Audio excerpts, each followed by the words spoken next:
संजय कपूर, मधमाशी आणि कॉनिस सिंड्रोम हा लेख श्रोते मी आपल्यासाठी सादर करतो आहे. लेखक छातीरोगतज्ञ डॉक्टर अनिल मडके, सांगली.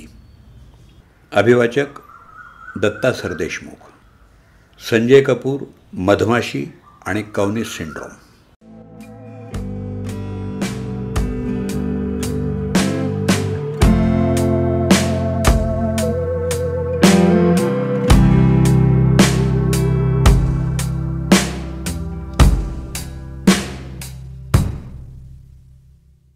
गुरुवार दिनांक 12 जून 2025 या दिवशी अहमदाबादहून लंडनला जाणारं एअर इंडिया फ्लाईट 171चं बोईंग ड्रीमलायनर 787 हे विमान उड्डाण केल्यानंतर काही क्षणात वैद्यकीय महाविद्यालयाच्या वसतिगृहावर कोसळलं.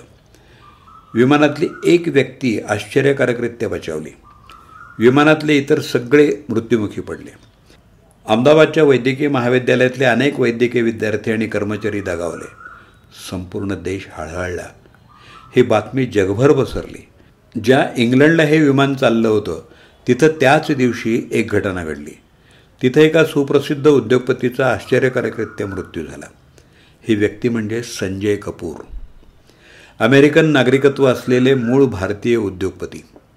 हिंदी सिने अभिनेत्री करिश्मा कपूर यांचे पूर्वाश्रमीचे पती. कदाचित ही बातमी आपण सगळ्यांनी वाचली असेल.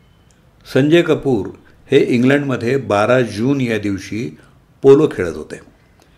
घोड्यावर बसून रपेट मारत खेळल्या जाणाऱ्या या खेळात मग्न असताना अचानक एक मधमाशी संजय कपूर यांच्या तोंडात गेली. प्रसिद्ध झालेल्या बातमीनुसार संजय कपूर यांच्या तोंडात त्या मधमाशीनं डंख मारला. संजय कपूर यांनी ते फारसं मनावर न घेता ती मधमाशी गिळून टाकली. पण थोड्या वेळानं त्यांना अस्वस्थ वाटू लागलं. श्वास घ्यायला त्रास होऊ लागला. त्यांनी खेळ थांबवला. तातडीनं त्यांना हॉस्पिटलमध्ये नेण्यात आलं. पण हॉस्पिटलमध्ये पोहोचण्यापूर्वीच त्यांचं निधन झालं. मृत्यूचं कारण होतं हृदयविकाराचा झटका. 53 वर्षीय संजय कपूर यांना हृदयविकाराचा झटका येण्याचं कारण ठरली ती म्हणजे एक मधमाशी. असं खरंच घडू शकतं का? होय. मधमाशी किंवा अशा प्रकारच्या कीटकाच्या चावण्यामुळं शरीरात ॲलर्जीची क्रिया घडते आणि व्यक्तीच्या हृदयाच्या रक्तवाहिन्यांमध्ये गुठळी निर्माण होऊन हार्ट अटॅक येऊ शकतो. ही प्रक्रिया विनाविलंब घडते. या आजाराला कॉनिस सिंड्रोम असं म्हणतात. काय असतो हा कॉनिस सिंड्रोम? श्रोते हो, आपल्याला ॲलर्जी हा शब्द नवा नाही. ॲलर्जी म्हणजे एखाद्या पदार्थाविषयी शरीरामध्ये असणारी अतिसंवेदनशीलता. जेव्हा एखादा पदार्थ शरीरात जातो आणि त्या पदार्थाविषयी अतिसंवेदनशीलता असेल तर पेशींमध्ये अनेक क्रिया घडून येतात आणि वेगवेगळ्या प्रकारचे स्त्राव स्त्रवले जातात. हे स्त्राव म्हणजे ही वेगवेगळ्या प्रकारची रसायनं शरीरातल्या विविध भागांवर अनिष्ट परिणाम करतात आणि त्या व्यक्तीमध्ये लक्षणं दिसून येतात. याला ॲलर्जी म्हणतात. ज्या पदार्थामुळं ॲलर्जी होते त्याला ॲलर्जन किंवा अँटेजिन म्हणतात. इथं या केसमध्ये मधमाशी आणि मधमाशीतली विषारी द्रव्य हे ॲलर्जन किंवा अँटेजन आहे. शरीरात प्रवेश केल्यानंतर हे ॲलर्जन शरीरातल्या मास्ट पेशींना चिकटतात. या मास्ट पेशींवर असलेल्या प्रतिपिंडांशी संयोग पावल्यानंतर मास्ट पेशी फुटतात आणि त्यातून वेगवेगळी रसायनं बाहेर पडतात आणि ही रसायनं विविध लक्षणं निर्माण करतात. ॲलर्जीच्या प्रकारानुसार सर्दी, शिंका, नाक गळणं, श्वासनलिकांना सूज आल्यामुळे त्या अरुंद होऊन दम लागणं, छातीतून घरघर आवाज येणं, त्वचेवर पुरळ उठणं, अंगाला खास सुटणं, डोळे लाल होणं, डोळ्यातून पाणी येणं, घशात खवखवणं अशी अनेक लक्षणं दिसतात. पण जेव्हा ॲलर्जी किंवा ॲनाफायलॅक्टिक प्रकारच्या क्रियेमुळे हृदयाच्या रक्तवाहिन्यांवर परिणाम होऊन हार्ट अटॅक येतो तेव्हा त्या स्थितीला कॉनिस सिंड्रोम असं म्हणतात. कुणाला आणि कसा होतो हा आजार, असा प्रश्न आपल्या मनात आला असेल. ॲलर्जीचा विकार असणाऱ्या कोणत्याही व्यक्तीला असा त्रास उद्भवू शकत असला तरी या प्रकारचे रुग्ण खूप क्वचित प्रमाणात दिसतात किंवा याचं प्रत्येक वेळी निदान होत नाही. 1991 निकोलस जी कॉनिस आणि जॉर्ज जौरस यांनी या स्थितीचं ॲलर्जिक अँजायना असं वर्णन केलं. या सिद्धांतानुसार मांसपेशींमधून बाहेर पडणाऱ्या हिस्टॅमिनमुळं हृदयरोहिण्या आकुंचित पावतात आणि त्यामुळं हृदयविकाराचा त्रास होतो.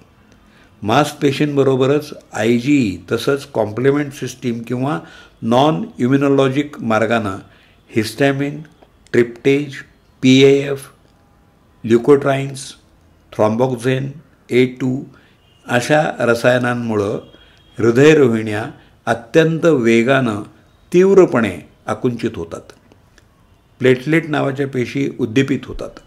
हृदयरोहिण्यांमध्ये गुठळी निर्माण होते किंवा आधीच कठीण झालेल्या हृदयरोहिण्यांचं अस्तर फुटून हृदयरोहिणी पूर्णपणे बंद पडू शकते. कौनिस सिंड्रोमचे 3 मुख्य प्रकार आहेत. एक म्हणजे पूर्वीपासून हृदयविकार नसलेल्या निरोगी व्यक्तीमधला कौनिस सिंड्रोम. ज्या व्यक्तीला आधीपासून कोणत्याही प्रकारचा हृदयविकार किंवा जोखीम किंवा रिस्क फॅक्टर नाही, अशा व्यक्तींमध्ये हृदयरोहिण्या अचानकपणे आकुंचित पावल्यामुळं हृदयाचा रक्तपुरवठा खंडित होऊन हार्ट अटॅक येतो. दुसरा प्रकार, ज्यांना आधीपासून हृदयविकार आहे आणि रक्तरोहिण्या कठीण झालेल्या आहेत, अशा कठीण झालेल्या रक्तवाहिन्यांच्या कठीण भागाला प्लाक असं म्हणतात. ॲलर्जीमुळं हा प्लाक फुटतो आणि त्यातला पेस्टसारखा भाग रक्तवाहिन्यांच्या पोकळीत येतो. रक्तवाहिनी खंडित होते आणि हार्ट अटॅक येतो. तिसरा, ज्या व्यक्तींना आधी हार्ट अटॅक येऊन गेलेला आहे किंवा ज्यांची अँजिओप्लास्टी झालेली आहे किंवा ज्यांना स्टेंट बसवला आहे, त्या व्यक्तींच्या हृदयरोहिण्या ॲलर्जीमुळं बंद पडू शकतात आणि हार्ट अटॅक येऊ शकतो. आता कशाकशाची ॲलर्जी असू शकते? मित्रहो, आपल्या पर्यावरणातले अनेक सेंद्रिय पदार्थ किंवा परागकण, बीटा लॅक्टम क्विनोलोनसारखी अँटीबायोटिक्स, NSAID याचा अर्थ आहे non स्टिरॉइडल anti inflammatory drugs, opioids यासारखी औषधं, मधमाशी, किडा, विंचू, शेलफिश यांचं विषारी द्रव्य, बदाम किंवा इतर ड्रायफ्रूट्स, पर्यावरणीय लेटेक्स, वैद्यकीय तपासणीत किंवा उपचारासाठी वापरली जाणारी कॉन्ट्रास्ट औषधं, hardware, drug eluting stent, pacemaker lead इत्यादी गोष्टी ॲलर्जन ठरू शकतात आणि त्यामुळं हार्ट अटॅक येऊ शकतो. कोणती लक्षणं असतात? तर अशा व्यक्तींमध्ये ॲलर्जीची इतर लक्षणं दिसतात, जसे की पुरळ किंवा अंगावर लाल गांधी उठणं, श्वास घ्यायला त्रास होणं, छाती घरघरणं, रक्तदाब अचानक कमी होणं, अस्वस्थ वाटणं, छातीत दुखणं, अचानक प्रचंड घाम येणं, थोडीसुद्धा हालचाल करणं अशक्य होणं. अशा व्यक्तीच्या कार्डिओग्राममध्ये हार्ट अटॅक आल्याची चिन्ह दिसतात. रक्तातलं कार्डियक एन्झाईम्सचं प्रमाण वाढलेलं दिसतं. रक्तातील ट्रिप्टेज, हिस्टॅमिन वाढलेलं दिसून येतं. इकोकार्डिओग्राफी किंवा कोरोनरी अँजिओग्राफी यातून पक्कं निदान होतं. आता याच्यावर उपचार कोणते आहेत? जेव्हा अशा प्रकारची ॲलर्जीची रिॲक्शन उद्भवते तेव्हा तातडीनं रुग्णाला हॉस्पिटलमध्ये दाखल करणं अत्यावश्यक असतं. रुग्णाची नाडी, रक्तदाब इत्यादीवर तातडीनं नियंत्रण आणून आजाराचं निदान करणं आवश्यक असतं. कार्डिओग्राम म्हणजे ECG काढून काही मिनिटात याचं निदान होतं. रुग्ण अत्यावस्था असेल तर तातडीचे उपचार, जीव वाचवणारी औषधं द्यावी लागतात. हृदयविकाराचा झटका आला असेल तर त्याच्यावरची औषधं देऊन रुग्णाचा जीव वाचवू शकतो. आता संजय कपूर हे का वाचू शकले नाहीत, असा प्रश्न आपल्या मनात आला असेल. खरं तर अशा घटनांमधून सगळ्यांनी काही गोष्टी शिकायला हव्यात.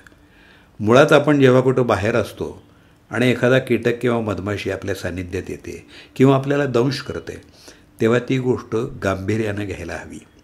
शक्य असलं तर तो कीटक किंवा मधमाशी यांना मारून ती सोबत घ्यायला हवी, जेणेकरून कीटकाचा प्रकार डॉक्टरांना समजतो.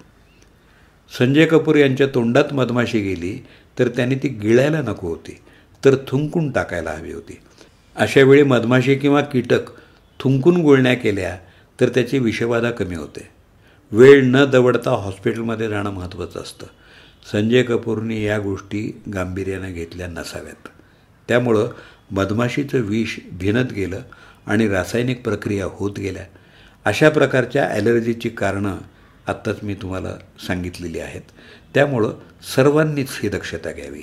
आणि याचबरोबर महत्त्वाची गोष्ट म्हणजे जेव्हा एखाद्या व्यक्तीला कोणतंही कारण नसताना हार्ट अटॅक आला तर अशा व्यक्तीमध्ये आत्ताच नमूद केलेली ॲलर्जीची लक्षणं आहेत का याची पडताळणी करावी आणि त्याबद्दल डॉक्टरांना कल्पना द्यावी.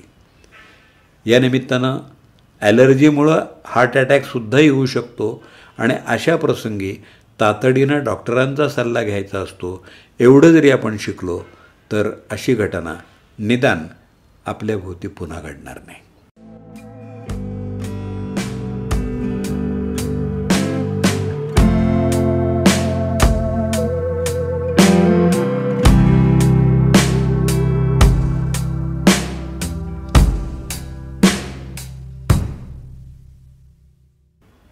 संजय कपूर, मधमाशी आणि कौनिस सिंड्रोम या लेखाचं अभिवाचन आत्ताच आपण ऐकलं. लेखक डॉक्टर अनिल मडके, छातीरोगतज्ञ, सांगली. त्यांचा मोबाईल नंबर 9860852385. अभिवाचन दत्ता सरदेशमुख. 8329730186.